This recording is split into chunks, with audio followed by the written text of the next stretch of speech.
आज आषाढ़ मास शुक्ल पक्ष द्वितीया तिथि यही दिन ही जगन्नाथंकर रथयात्रा आपण माने दिव्य चेतना चैनल माध्यम देखुंट।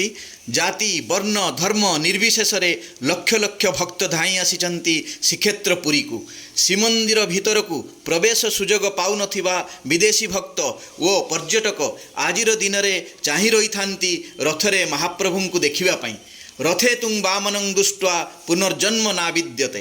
आपण माने आपण मानंक सम्मुखरे एई जो तीन रथ देखुचंती बलभद्रंक रथर नाम तालध्वज बा लंगलध्वज बा हलध्वज, सेहीपरि जगन्नाथंक रथर नाम नंदीघोष चक्रध्वज बा गरुड़ध्वज, सेहीपरि सुभद्रांक रथर नाम दर्पदलन देवी दलन बा पद्मध्वज, तालध्वज रथ दौड़ीर नाम बासुकी, नंदीघोष दौड़ीर नाम शंखचूड़ और देवी सुभद्रा रथंक दौड़ीर नाम स्वर्णचूड़।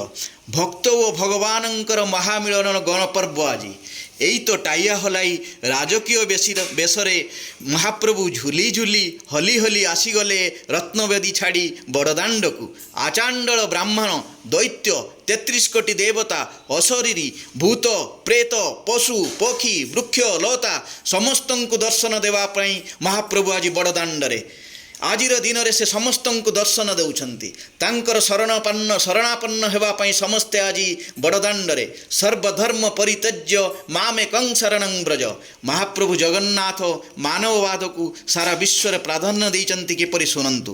बाई ठारू खेचुड़ी खाई